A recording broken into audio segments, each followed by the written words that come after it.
welcome to Talk of the Bay. I'm your host for today, Meilin Obinata. We're going to be talking about the hottest housing issues for renters and landlords. Guests today include Susie Shannon of Housing is a Human Right, Esther Malkin of Monterey County Renters United, and Joy Schendledecker of Santa Cruz Cares. Are you guys there? We're here. I'm here. Yay! Yep. Thank you so much for joining us. I thought I would ask you one by one about your journeys. So, Esther Malkin, what's your housing journey? What drew you to your work as a housing consultant? Well, I actually have been a homeowner and a landlord in 2 states before I landed here in California. Mm-hmm. So when I decided to stay here, I knew I was never going to be able to be a homeowner again. And now I've been a renter for 23 years. Mm-hmm. So the reason I bring that up is, I've got kind of a better perspective than some people that are saying cancel rent, like during the pandemic, or that people are asking for, rent control or with no increases at all or anything like that. Because I kind of understand what, to an extent, the landlords need to have, some of their costs covered for us. You've been there, done that. But just not in California. Right. And, California is known to be the expensive state in the country. So here I am. So I was living in a house that I had was renting with an ex, and we split up. And then I started to look for another place to live. And this was 12 years ago. And I hadn't had to look at the rental market for about 5 or 6 years. And I was shocked at how few units there were out there, how expensive they were. If you had a pet, forget it. You were completely out of luck. And so it took me like 2-3 months to find a place. And it started me thinking, I'm like, I had a corporate job, corporate America job, and other people that live in this area basically work hospitality jobs and things like that. And it got me thinking, how is it possible for people to afford these rents? So right around then, the weekly, the Monterey County Weekly. What year was that when you said, hey, I started thinking about that? It was like 12 years ago. Okay. 10 years ago. And the Weekly did a cover story on homeless women in the area. And that article just kind of triggered something in me because it stated that the middle-aged women are like a top demographic for who's becoming homeless. Wow. And at that time they were saying there was something like 500. And that spoke to me because I'm a middle-aged woman and all my friends, are more or less also. And I was like, that could be me. So I started, educating myself on what exactly is, quote, affordable housing. And I attended some webinars and connected with some people. And once I started understanding the topic more, I became frustrated with everybody, like elected officials and candidates running, saying, of course, they support affordable housing.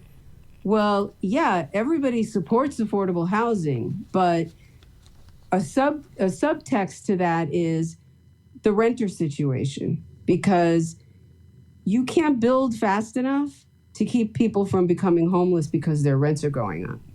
And so I started my own lane at that point and became the voice of renters in Monterey. Thank you. So I'll ask you more about that, but I want to ask Susie about Susie's journey. So Susie, from what I understand, at one point you were unhoused.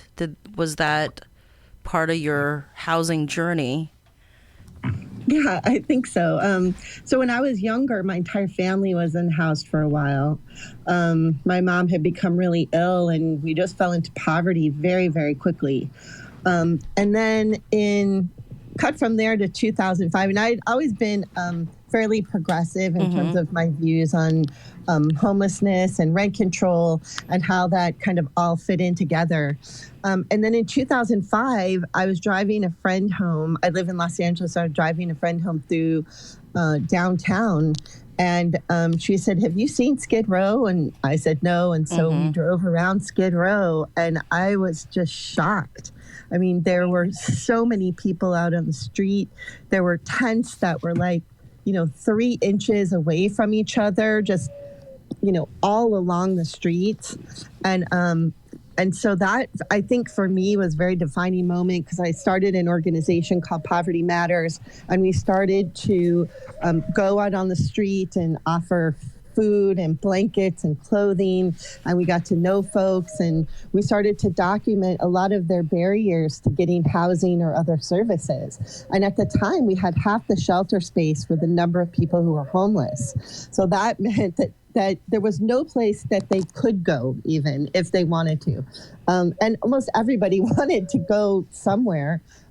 It's just that a lot of folks had gone to shelters and had already been termed out, because some of them had like a 3-month lifetime maximum at these shelters. Or a lot of them had already, sort of been through that system and realized that it wasn't leading to housing, which is what they really, really wanted. And so we started to document these barriers.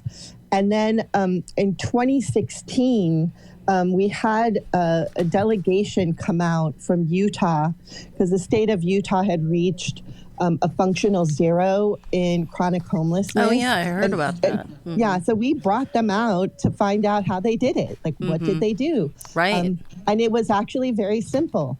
They created housing for people. And it's not that, I don't want to question the intentions of it, because I'm sure that they had very good intentions from a humanitarian perspective, but they also had a perspective from a financial an economic perspective, which was that they were saving $8,000 to $10,000 per unit that they were per person that they were bringing in off the streets.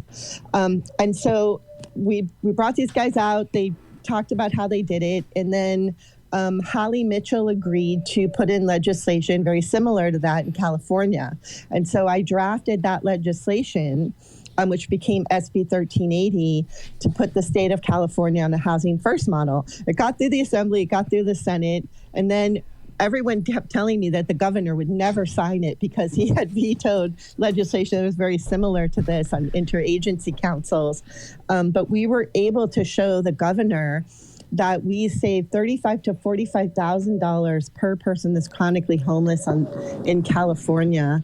And so, again, sort of based on this fiscal model, the governor signed that legislation in 2016. And it's a complete rebuke of what we were talking about earlier, which is criminalization, right? So if you go down the road of criminalization or not providing permanent housing for people, it actually costs taxpayers a lot of money. The rent is too damn high, party. People are working 8 hours a day, 40 hours a week. Some a third job. Why? The rent is too damn high. The rent is too damn high. Too damn high. The rent is too damn high. The rent is too damn high. Too damn high. Too damn high. Too damn high. Too damn high. The rent is too damn high. The rent is too damn high. And we're back with Talk of the Bay with me, your host, Meilin Obinata, and guests Esther Malkin and Susie Shannon. And we were talking with Susie about her housing trajectory. She was just mentioning SB 1380, the housing first model, and also she had just mentioned the importance of making sure we're not going down the route of criminalizing being unhoused. Susie, are you there? Yeah. I'm here. Okay, great. Yeah. So my point is just that as we see increased homelessness, like here in California, we have over 181,000 people who are homeless. The folks who are really left holding the bag are not like the corporate landlords who are evicting people. It's really the taxpayers. And so the point of Housing First is just to make sure that people get into permanent supportive housing.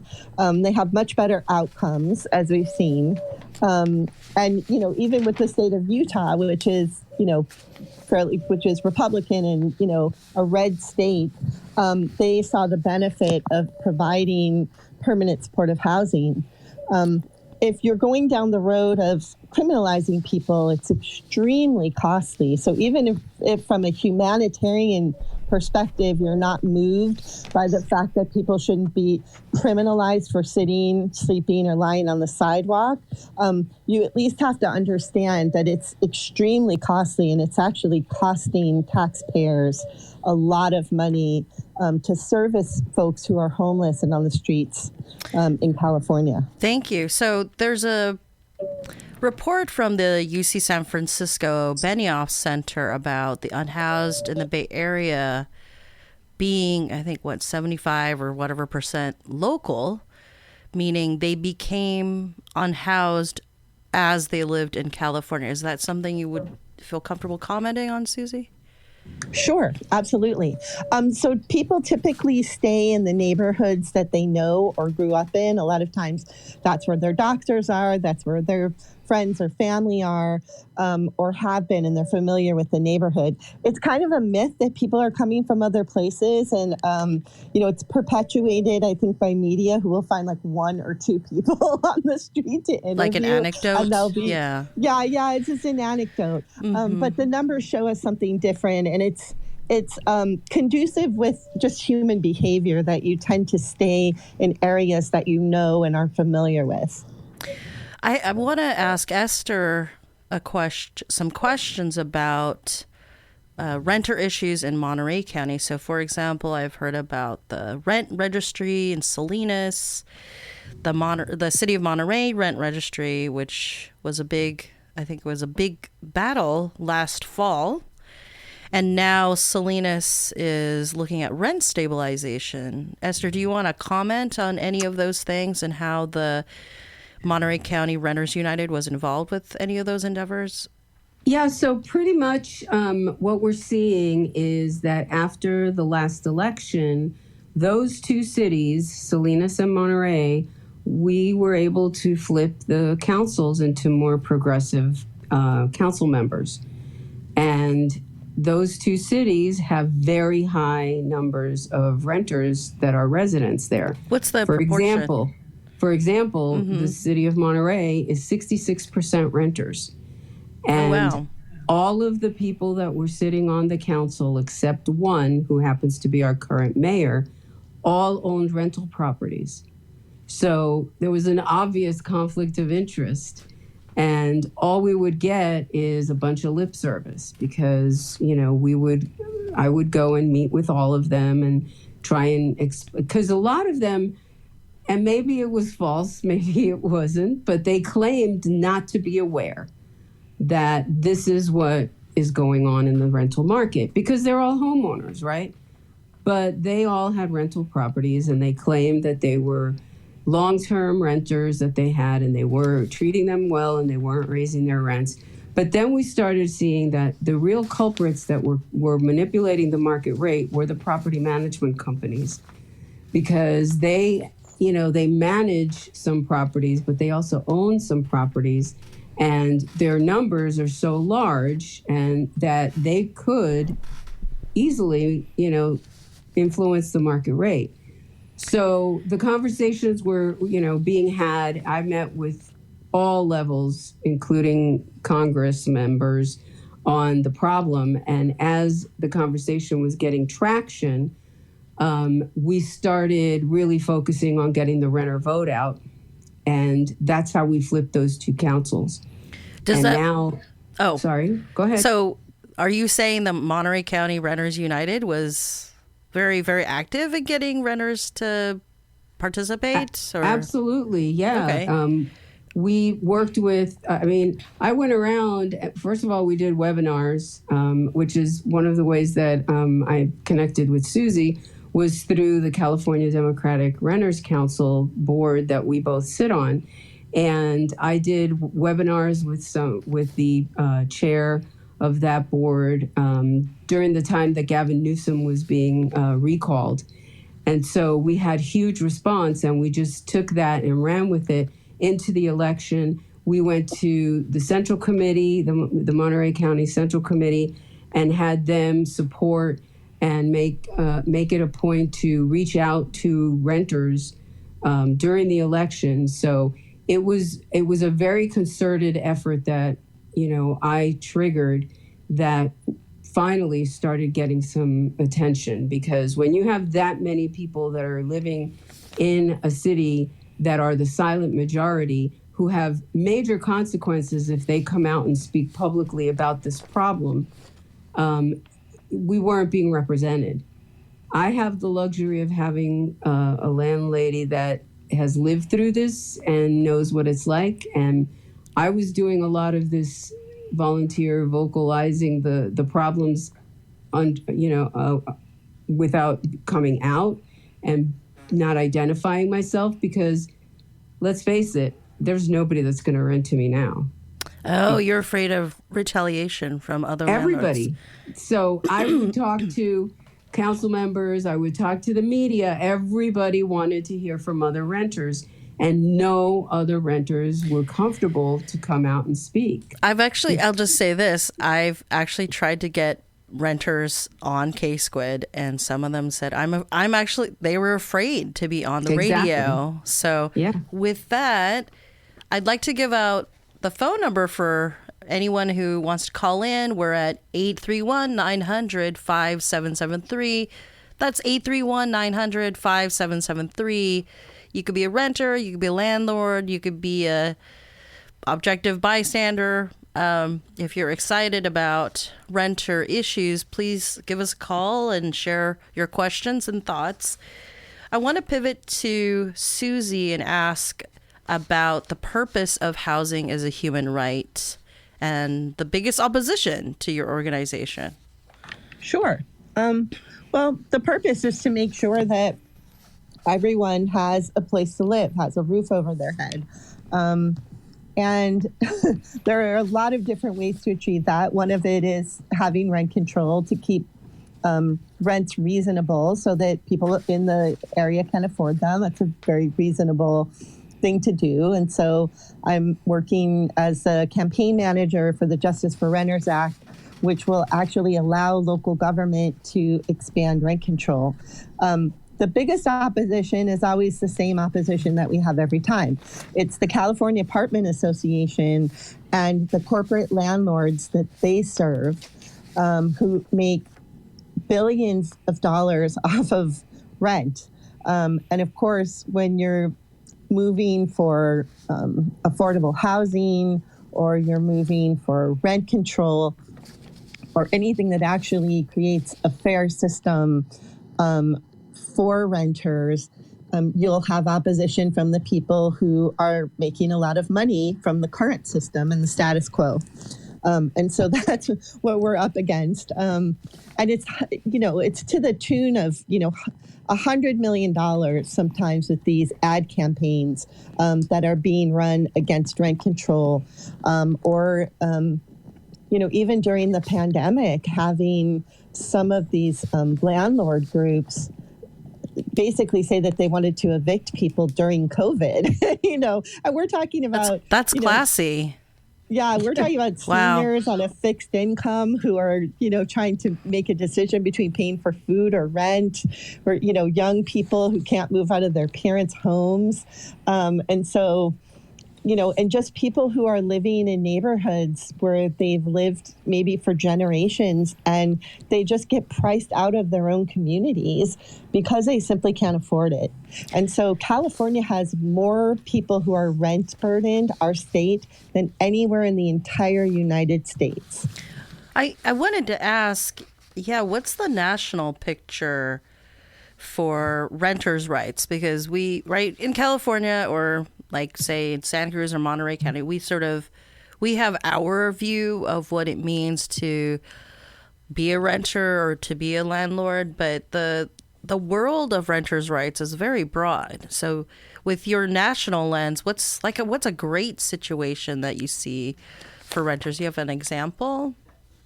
Well, I think one of the great things is that there are now national coalitions that are forming of renter groups. And so, we're able to all talk to each other about what's going on state by state, because the landlords are also kind of moved nationally, and they come up with kind of the same talking points against rent control or against renters, and they're fighting, a lot of the same ordinances that are coming before cities to help renters. And so it's very interesting to me to see that as we move, nationally, around these issues, that like the same, type of ordinances to help renters are coming up, and the same arguments against it are coming up. But I will say this year we made history, because this is the first time ever that a president of the United States has mentioned renters in the context of their plight against corporate landlords who have engaged in price fixing using an app called RealPage. And so that was in January. And then in June, the FBI actually raided the headquarters of a corporate landlord in Atlanta. So, the president not only mentioned this in State of the Union address, was very clear to follow up and make sure that they were stopping this, right? And this is like, the old trust busting days, I guess. But, you're not allowed to price fix. But it turned out that these corporate landlords were trying to see, using this app, they would all raise the rents at the same rate or up to the same level for market rate units. And it was quite scandalous. And it's well, still the other being thing, can I just jump in real quick? Yeah, about sure, Esther. RealPage, because I actually was really early on to that. And another problem with that RealPage is it's a platform that they all share, and they share tenant data on it. So they rate tenants according to how they perceive them to be a good renter or not. So swipe right or swipe left on a renter? Exactly. Okay. And they have like all Tinder this or Grindr? history and data on everybody, and they're sharing it nationally. So that was also, the privacy part of it was a problem. That's creepy. That is honestly creepy. It's creepy, and it's unfair, and it's, so it took a while. I mean, I worked with Congressman Jimmy Panetta's staff in D.C. for a couple of years to escalate what was going on with RealPage, because I was onto it years before, and they actually took it to Amy Klobuchar's staff, and then the word started getting out. But, a lot of these Congress members and people, they just don't know that that's going on in their areas. I mean, Jimmy Panetta literally looked at me and said, "Is this really going on in our?" And I'm like, dude. Wow. They live in bubbles. I'm so glad that you brought this to his attention. Yeah, I mean, and he thanked me for it. I mean, good. Every time I met with him and his staff, I would get a letter thanking me for educating them, because it's not their world. Well, I know that I saw some article about rent burdening being an issue in about 12 swing states. So it would make sense that Biden would mention something about renters' rights, because those are competitive areas for the presidential race. So and it also has a huge effect on society, because, we've basically created a permanent renter class, because home ownership is such a far-fetched notion now for young people, for minorities, single women, single mothers, seniors. We have got a permanent renter class. I would give you all the power. Oh, would you pay my rent? Oh, would you pay my rent? Would you love well spent. I wish I paid my rent back. Love me right. If you don't get your love me right, you gotta get your money right, girl. And we're back with Talk of the Bay. Your host today, me, Meilin Obinata, guests Esther Malkin and Susie Shannon. Susie, you were mentioning a permanent renter class. That was me. Yeah. It was Esther. Not Esther, Susie. sorry. Yes, That's Esther. Okay. So, yeah, I was saying we've created a permanent renter class. I mean, most of us have had college roommates, and when we got married or moved on and got bigger, better jobs, we all, expected that at some point we would become homeowners.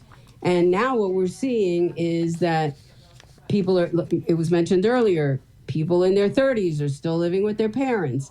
We have, couples that are having, no kids because they can't afford to have a house. I wanted to actually just jump in and ask you about special risks for agricultural workers in California. So Monterey and Santa Cruz County, we have a lot of agriculture.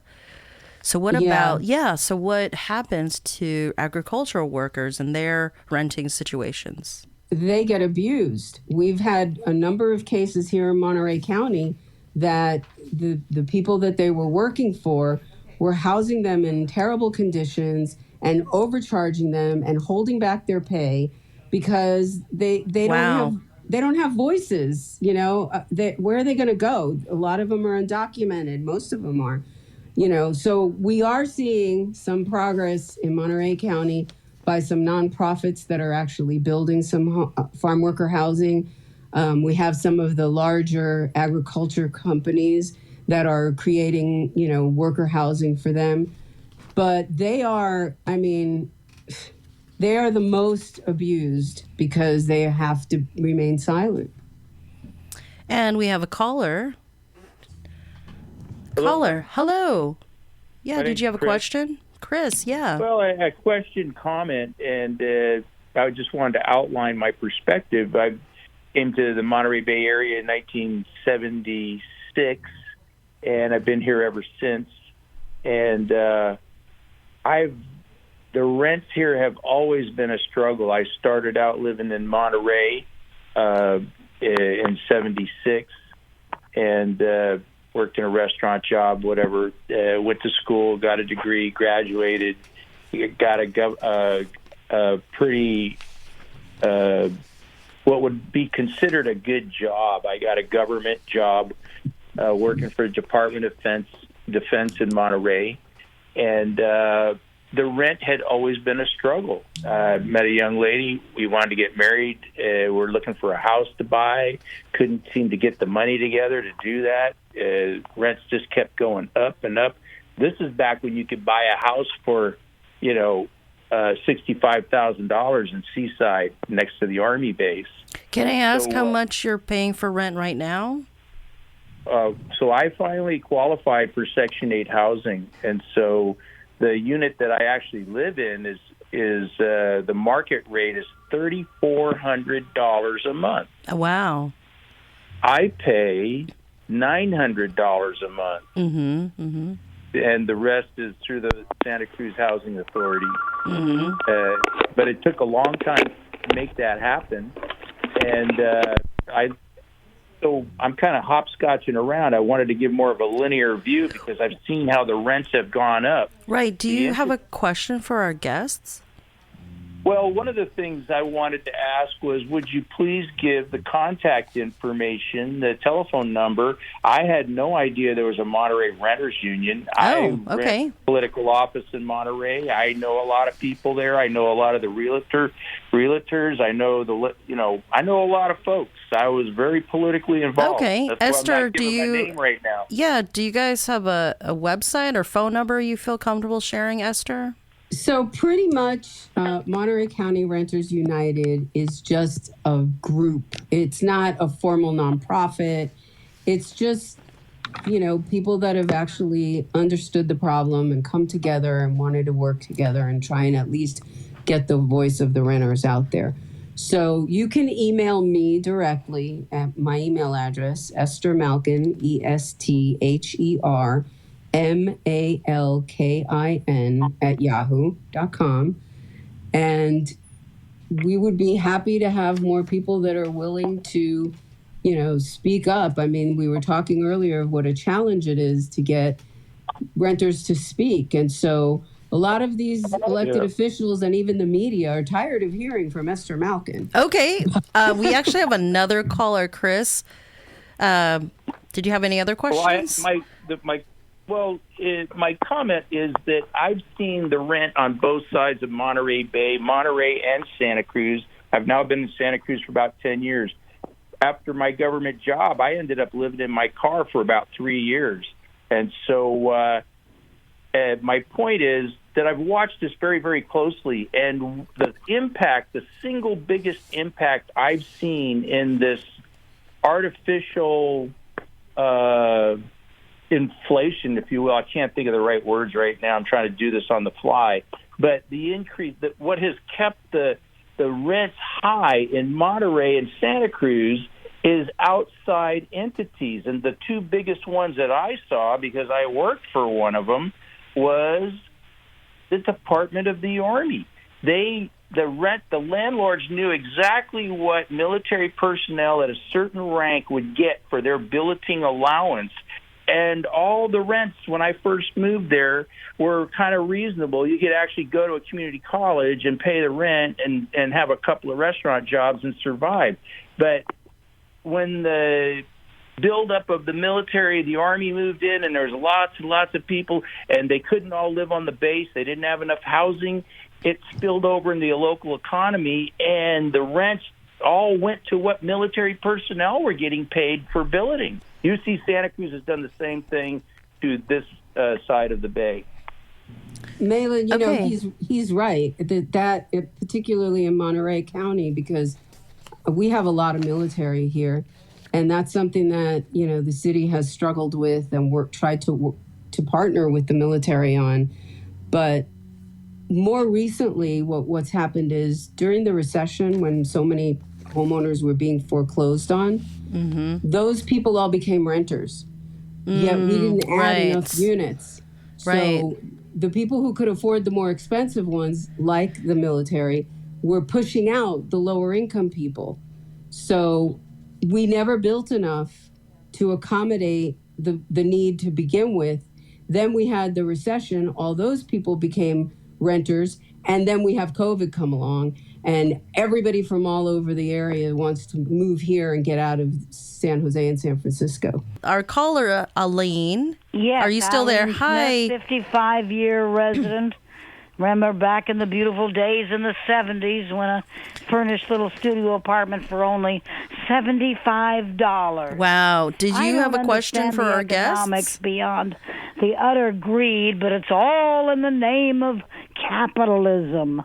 And it just, unfortunately, back in 1983, I have been living insecure in there's been lots of soap operas along with it during my course of living in a HUD project. Then it switched over to HA. And pseudo-socialistic housing is what I call it. But you have to be... there's certain levels of income. Everybody pays. Did you have a question, Aline? Not really. Just to say my utter disgust, and I despise real estate. Okay. Well, thank you so much for calling. I don't understand I don't understand the economics of it except beyond the utter greed. And of course, real estate says, well, the construction costs have gone up and up and up, and. For 30 years, I've wished that half the state would move out. But all I can pray is wishing then for years I wish the market would crash. But a friend reminded me, the stock market has to crash first, and then the insurance, and then the real estate. Meilin, both of the callers mentioned that they are Section 8. And I don't know if everybody kind of understands that. And that's a big problem as well. So, when the government helps these people with vouchers, the wait lists are like 10 years long. Right. Yeah. And then these people, they finally have a voucher, and then they can't find anywhere that will take their voucher. Right. So that's a huge, problem also. And, I have close ties to the National Low Income Housing Coalition, and they really are instrumental in trying to address that because HUD is a hot mess. So I wanted to ask about organizations renters should create or join to improve their conditions as renters, because one of the callers said, hey, I'm from Monterey County. I didn't even know you guys existed. So I wanted to ask about that. Obviously, if you're in Monterey County, you can connect to Esther. Susie, for people who might be outside of our two counties or so on, do you have some advice for people who may want to improve their conditions as renters and get politically active? Sure. Well, one of the ways you can do that is actually join on as a volunteer for the Justice for Renters Act, which will be on your November 2024 ballot, same ballot as the presidential election. And this will allow local government to expand rent control. And what it does is repeal a law that was passed in 1995 that actually prevents local government from being able to expand rent control. And this is very, very important. It's important basically to make sure that rents are reasonable and that rent increases are not skyrocketing, but also to prevent homelessness as well. And so there's a number of reasons to do that. But if you are a renter, you should be supporting this particular initiative on the ballot, just registering to vote if you're not registered, and voting for this. But if you'd like to volunteer to text or call or walk or do any number of things, our website is justiceforrenters.org, and it's FOR, so it's JUSTICEFORRENTERS.org. I also wanted to have people understand, how do renters' rights advocates collaborate with labor unions like the UAW or the SEIU? These really big unions have been not only effective in advocacy for labor issues affecting their union membership, but other social issues as well. And I found that some of them are collaborating with tenant unions. So I'd love to hear from either of you about that. Yeah. I actually am a union member. I'm a member of SEIU 2015. Oh, really? Which union is that, actually? I'm actually a founding member of that union. It's a caregiver union. Okay. For caregivers and some nursing staff and skilled nursing facilities. And so it's very interesting because as part of that union, I've been running these housing workshops, and we're finding that some of our members are living in their cars, and they are finding it very hard to afford rent. We're more low income union members, right? So like if you live in Los Angeles, you make about $18 an hour right now. It just went up from 17. And so obviously making that, you can't really afford to rent an apartment here unless you're doubled or tripled up. And so we have, some people who have like 5 or 6 people living in a 1-bedroom apartment and others who are living in their cars, and it's very, very difficult. And so housing is becoming the number one issue for a lot of labor unions. Even with the building trades, their apprentices are making about $25 an hour, and they can't afford apartments near where they're working. They're building structures that they can't afford to rent in. That's right. Exactly. And so, obviously this creates a huge problem everywhere, right? In neighborhoods and communities. And people just can't afford to pay the rent, right? The rent is too damn high, is what we keep saying over and over again. The legislature just refuses to act on this. And so it requires putting these ballot measures before the voters to give them an opportunity to correct what is really a terrible injustice. People should be able to live in California, to live in their neighborhood where maybe generations, have lived, to be able to, send your kids to a public school and not worry. Oh, did we lose her connection? Oh, so let me jump in real quick. I just wanted to mention that. Oh, go ahead, Esther. The money that follow the money. When Susie was talking about the legislature not passing things, follow the money. The California Apartment Association, huge money there.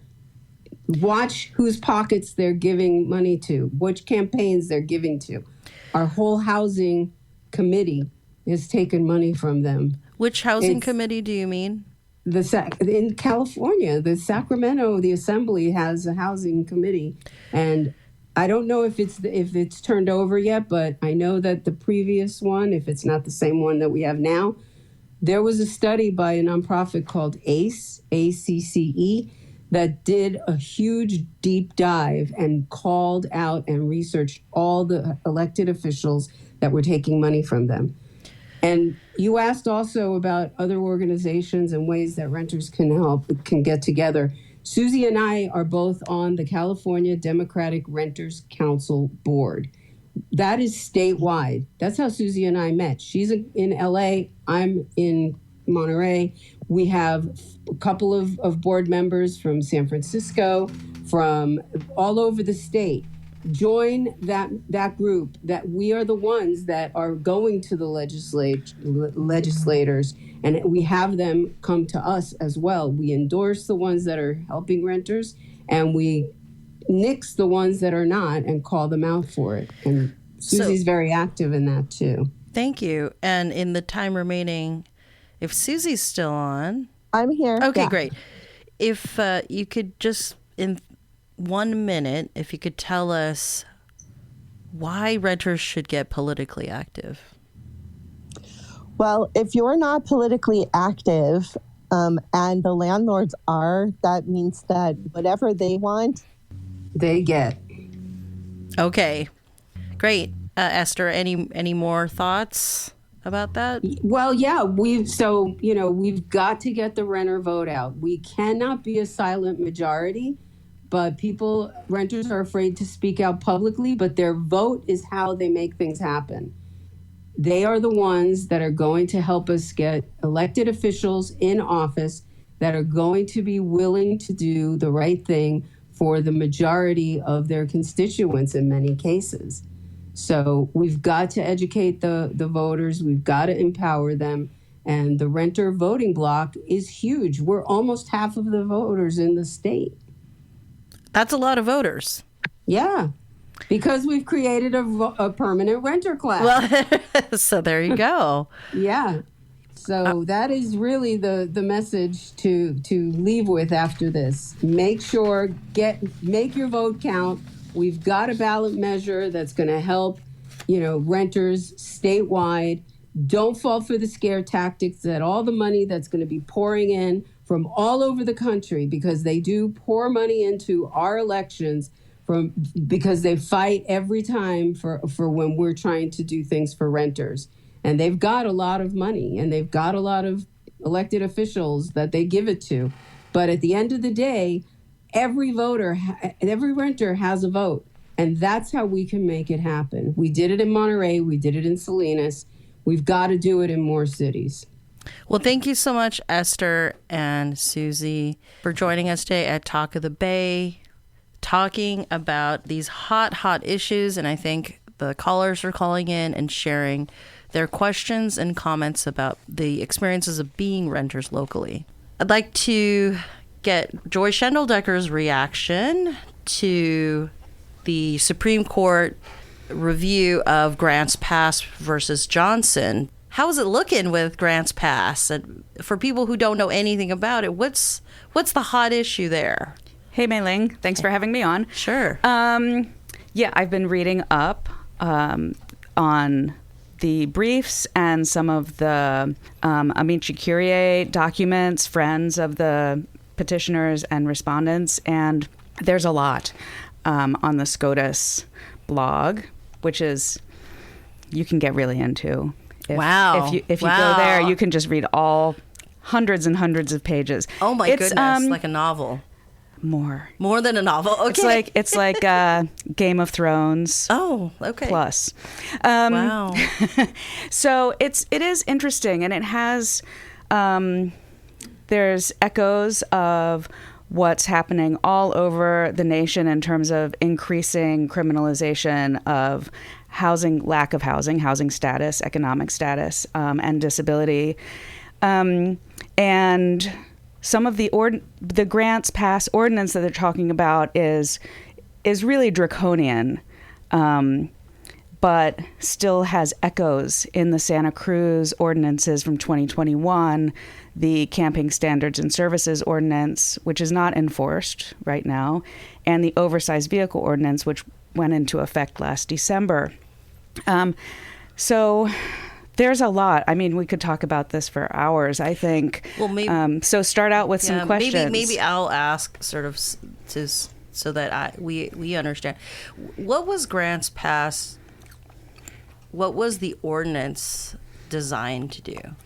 Well, their ordinance was explicitly designed to make things so unpleasant for people without housing that they would be compelled to move on. There's no secular adult shelter in Grants Pass. It's a town of 38,000 in Oregon. In the last point in time count, there were about 600 unhoused people, and very few of those are sheltered because the shelters that they have are, there's one with, I think, 18 beds for youth. There's a sobering center that doesn't have any beds. There's a warming center that was only open for, a handful of nights. And then there's a church-associated program with quite a few beds, but it's a 30-day program, and there's compulsory work and compulsory attendance at daily religious services, and you're not allowed to look for a job while you're staying there. That's weird. So it's really reminiscent of religious poorhouses, workhouses. So you have about 600 out okay. on house. So sorry. So the ban, it's basically a ban on all sleeping, which they're defining camping in the broadest possible ways, in any public space, streets, sidewalks, alleys, parks, city property. You can't have a blanket or a piece of cardboard or basically anything that would indicate that you're gonna sleep. Okay. Day or night. Okay, so if I fall asleep in the park with a book, that's one thing. But if I have my grandma's crochet blanket on top of me, that's a no-no. I think one of the arguments at the Supreme Court, and the justices this is part of their line of questioning, I think the ordinance is trying to get around things like Martin versus Boise by saying that it's just a blanket ban. It covers everybody. It doesn't matter whether you're a tourist or a little kid or anybody. You just can't sleep in public. You got to go somewhere else to sleep. You can't have, bedding stuff. But we know that these kinds of ordinances, laws or restrictions are really targeted in practice. They're very discretionary and targeted. And, so if you look homeless or if they know that you are an unhoused person, then you will, you'll be policed. Or if there's a complaint, we know that complaints-driven policing is a huge problem everywhere.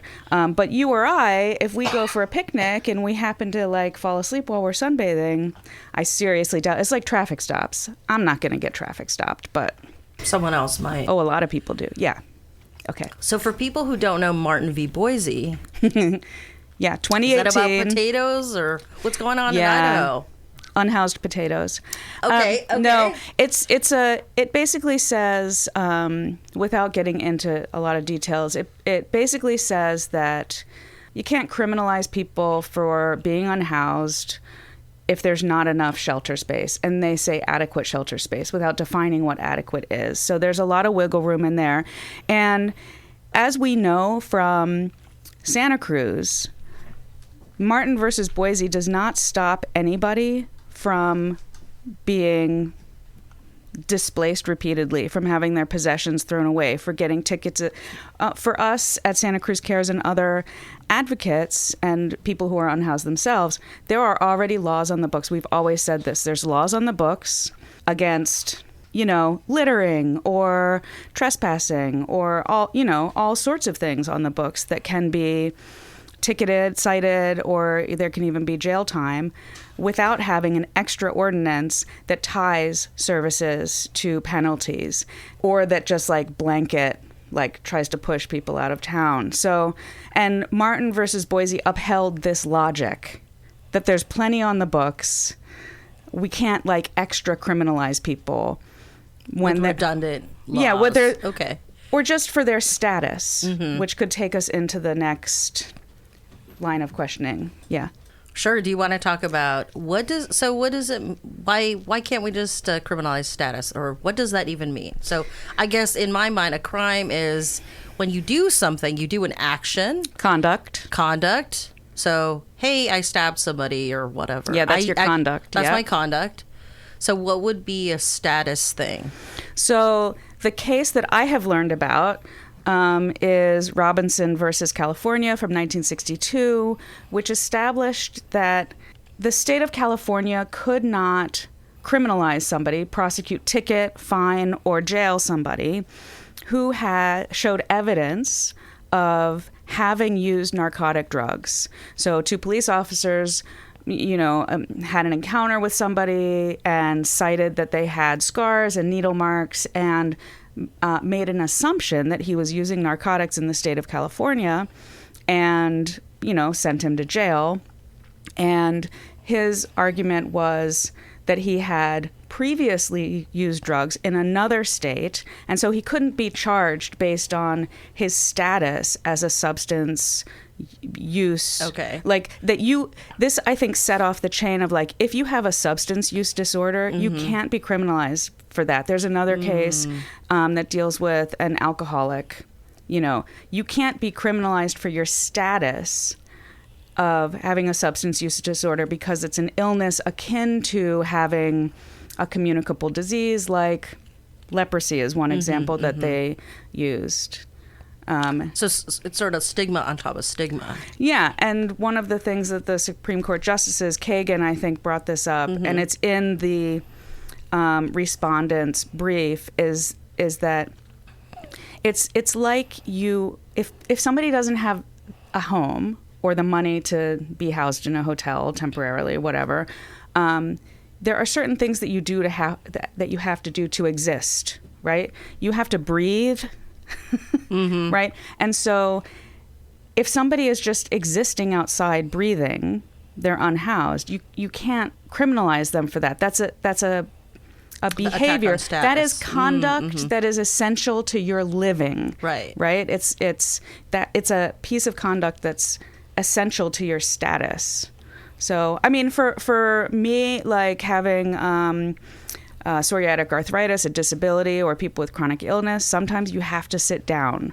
It would be like criminalizing me for sitting down in a public place that doesn't allow sitting, when I have to sit. Right. Because my body won't go anymore. That's another example. So I think there's a lot of intersections with substance use disorder, disability justice, housing justice. This case, I think, goes far beyond simply anti-homeless ordinances. Okay, wow. So we'll definitely keep an eye on that case. Yeah. Thank you so much, Joy. Yeah, thank you, Meilin. Thank you. I'm always happy to come in and chat. Great. Thank you. Yeah.